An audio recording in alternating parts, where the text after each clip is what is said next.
Hi guys! Welcome back to my channel. Again, this is RA. So today po, we have another video. So that means another topic to talk about.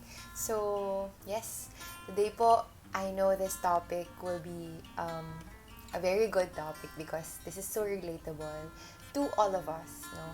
Because we're all experiencing it every day. So yeah, let's go and talk about pain. Broken relationships, rejection, struggles. Those are just few of the reasons why we are all experiencing pain. The world is broken and it is in pain, and so are we who lives in it. Pain is inevitable. You can't just run away from it. It's gonna happen anyway. So, if you would ask me how to deal with pain, that's basic. You can't. You can't just deal with pain. Mahirap, no? Lahat tayo may iba-ibang ways on how we can deal with pain. But even if we can't just, deal with it, definitely we can do something about our response. So I think the question that we should be answering today is, how do we respond to pain? So how should we respond to pain nga ba? I think number one is acknowledge that pain is real. You know what, guys? Pain is as real as God, no? And we should acknowledge that totoo siya, nangyayari siya sa atin. And also, acknowledge the severity and the gravity of it.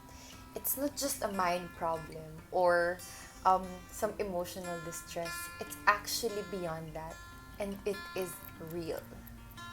Second thing on my list is stop ignoring pain. You know what, guys? I have seen so many people trying to ignore pain, but you can't just deal with it by just walking it off or, hoping that one day it'll just go away.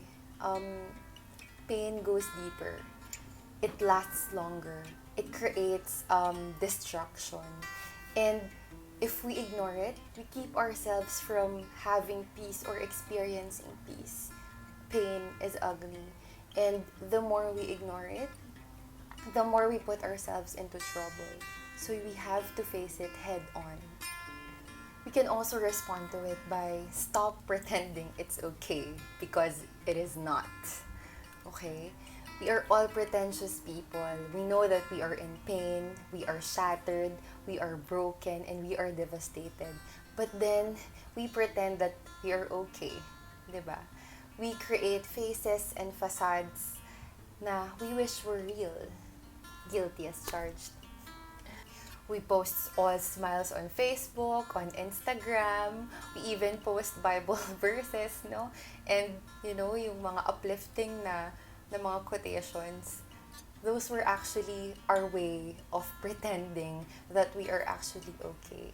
But actually beyond those things, we know that we are not. We're all afraid to be real. We're afraid that people might see how vulnerable or how fragile we are. But I think if we could just take a moment to be honest with what we're feeling, maybe we'd all stop with this screeching charade and just accept that we are not okay. You know what, guys? As cliche as it is, it's okay not to be okay. And I think it's time to stop pretending. Next response is stop thinking that it is always your fault. Yes, there are times na we inflict pain sa mga sarili natin. Ano yung mga example ng mga self-inflicting pain na to? Yung tipong umasa ka sa taong hindi ka naman talaga kayang mahalin. That is self-inflicted pain, di ba? Pero that's not always the case, guys. Kasi human as we are, ayaw naman talaga nating masaktan. And hindi naman talaga tayo gagawa ng mga bagay na ikakasakit natin, di ba? It's simple as this. You eat healthy every day. You work out. You take your vitamins.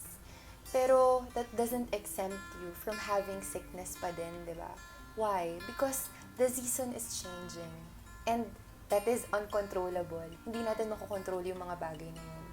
Even people are changing.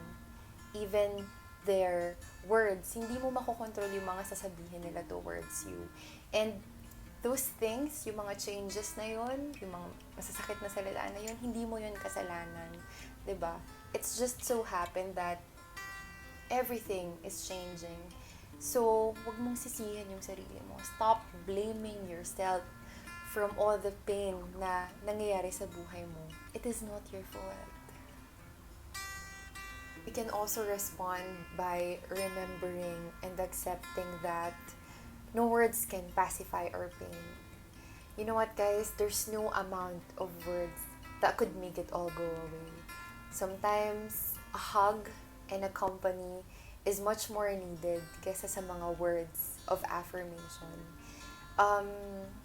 Ganun talaga eh. All we have to do is to just be there for those people na nakakaranas ng pain. Also, stop handling pain by yourself. Pain is so massive that we cannot handle it on our own.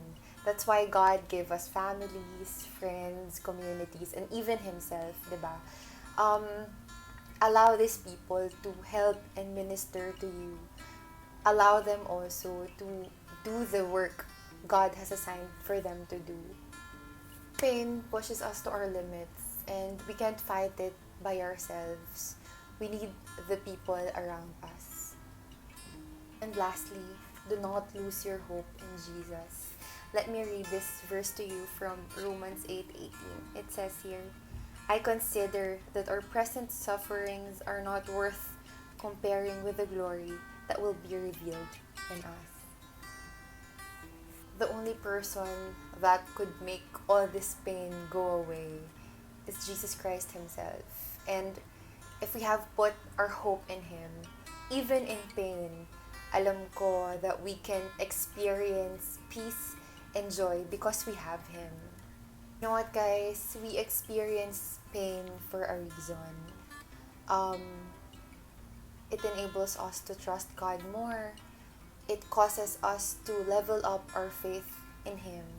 And maybe you're in pain right now, but remember, you are not alone. Greater is He that is in you than he who is in this world. Do not lose that hope that can only be found in Jesus. So again, guys, this is RA, sharing all happy thoughts and so much love. See ya!